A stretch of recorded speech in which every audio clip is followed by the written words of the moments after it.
pig of your own experience, that the philosophy that Antony is, who at the age of 20, while living and working in Paris, decided he needs to change. And that decision led to him to travel the world, visiting some 74 countries. Antony now joins us to talk to us about the experiences thus far. Thank you so much for joining us, Antony Vega. Thank you. Yeah? D'Oliveira. D'Oliveira. Yes. Okay, good. Briefly talk to us about who you are. Okay, so my name is Antony D'Oliveira, and I was born and raised in France, Paris, in a small suburb called Sanois. Okay. My mom from the West Indies, Caribbean, close to Jamaica. It's a small island. And my dad from Togo, West Africa. Okay. And they met each other in France. And at the age of 20 years old, I decided to do a first trip in Australia. Okay. Basically, I was a little bit boring about the life I had before, back home. I had a job, an apartment, and everything was like quite organized. Yeah. I felt a little bit in jail, you know. I was only 20, but it was like I was like 40 years old.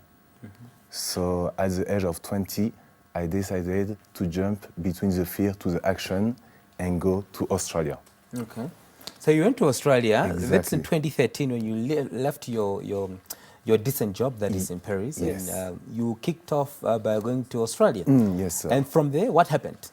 So basically, when I was in Australia, I stayed there for about 10 months. It was my first trip. Yeah. I didn't speak English, so it was a first experience for me. I've been traveling around the country. Yeah. I met different people, different culture, many people from Asia in this part of the world. So for me, it was the first step abroad. Yeah. And after that, I came back home and I was like, I cannot stay back in France because I've been living so many stuff, so many experiences that I have to keep on going. I have to keep on moving. I have to keep on exploring. And this is why, you know, like here I am in Namibia right now. You just never stop. So exactly. you have visited Asia, Africa, and Latin America. Yes. Please talk to us about your experiences. All those continents have a different experience, you know. So in Latin America, people do speak Spanish. In Asia, I was using English. And in Africa, I speak English and also French. Yeah. Basically, when I was in French Guiana, it's a small country in South America. From there, I went all the way up to Alaska by hitchhiking and also by boat. So, and these are all solo travels? Solo traveling, you know. Traveling. Most of the time when I go somewhere, I do some hitchhiking. Hitchhiking, yeah. So I don't need to spend so much money for the transportation. And about the accommodation, I always make sure to sleep in my tent. Okay. Sometimes I meet people and they're gonna give me a place to stay. But most of the time, you know, I have to manage it. Like here in Namibia, I think when I don't have a place to stay, sometimes I go to the police station and I ask to the police station to stay somewhere safe. In South America, it was really easy because when you don't have a place to stay, you just go to the firemen, and they also can give you a safe place. But you know, every continent is different. So in Asia, it's pretty safe. You don't have to worry about safety because there everything's fine and nobody gonna give you some trouble. But I think in Africa, I need a different adaptation. Like few months ago, I was in Swaziland and also South Africa, and unfortunately, I got robbed in Swaziland.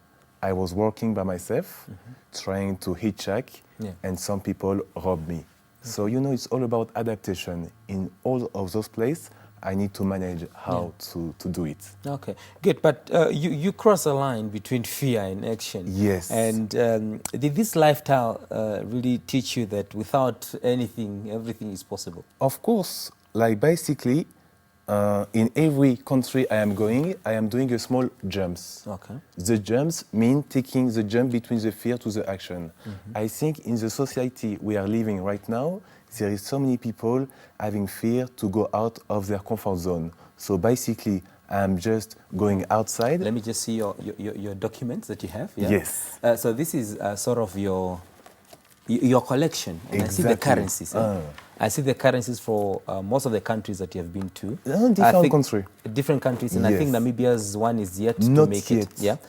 because you're still here. I'm right? still here. These are a lot of rents and a lot of money if I have to convert it. Okay. Not, sir. This is not a lot of money, you know. Yeah. This is basically, this have no value, you know. Yeah. So in all those countries, I try to keep a small bill, you know. Yeah. So when I do my exhibition, I can share and I can also like educate people from different currency. Yeah, I think it's really funny because people react in a different way, you know. Okay. But I think like this is just for sharing. And let's talk about the visa issues. You have a French passport. How Yes. do you don't you struggle with visas in countries that you have visited? And I see you're collecting stamps in the passport. So you know, like with the passport I am holding, I don't need so much visa.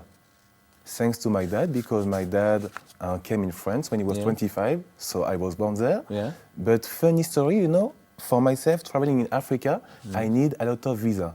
The next country for me will be Zambia. Yeah. So for me to go in Zambia, I will have to pay $50. Yeah. Namibia, Botswana, South Africa, I don't need anything. But if I go up north, like DRC, Angola, I will need to apply for some visa. Yeah. So yeah, we can see that I've been to so many places, and there is not need of visa. But China, India, I also need to get it organized. Okay, but let's talk about you are documenting your travels, and that's through it's called the Jump Travels documentary. Yes. Talk to us about that. Basically, since 2015, I decided to record my journey, like a vlog, like doing a small documentary, because I think it could be interesting for other people, you know, to learn more about what I am doing. Yeah. And I think that we don't see many black people traveling around the world. Yeah. This is one of my purpose why I am doing this travel. Because like for the last 7 years, sometimes I have been through some difficulty about integration and also acceptation in some of those countries. So I would like to bring more diversity out there, you know, and you know, doesn't matter the color of our skin, you know, we are all the same. So we should all be able, you know, to move freely and communicate with each other. Okay, so you have your father is from Togo. Have you been to Togo? I was there like in holidays, but I haven't been there during my trip. So I think it will be a good way to go until Togo. And West Indies, where your mom is from? I was there, maybe in 2018. 2018. Yeah. So you're really focusing on inequalities in the world as you Yes. wrap up. Why did you decide on looking at your travels from that angle? Like I said, when I went to some of those places, I been through some difficulty. For example, when I was in Morocco, some people thought that I was an immigrant. There is many people from the north part of Africa, like Mali, Senegal, trying to go up to Europe. It's really close to cross from Morocco, Tanger, to Spain. So when I was traveling there, you know, many people thought I was an immigrant. I have a French passport, but that doesn't matter. It's not writing in my front that I am from France, you know. People look at your color. So when I was there, like the behavior of the people wasn't so good. One time I wanted to buy some food in a shop and somebody came in front of me and did that to me. You are not allowed to enter in the shop because you are black. Also traveling in Spain, Italy, Greece could be difficult, you know. When I was in USA, it was funny because I felt like I had a backpack on me. Like I was traveling by hiking. Because of those inequalities that you have experienced. Thank you so much. How long will you be in Namibia? I will be here for about, I have no idea, you know. I just got here like 5 days ago. So I really want to explore the country. I think after Windhoek, I will be on my way to Swakopmund. And if I can go up north and hopefully reach Zambia, I will do it. I would like to get to know the country. Great. Thank you so much. Thanks to you. There you have it. I was in conversation that is with Antony de Rivega, who is a solo traveler and has been to more than 74 countries of the world and is documenting his travels, focusing on the inequalities that he's experiencing in his travels.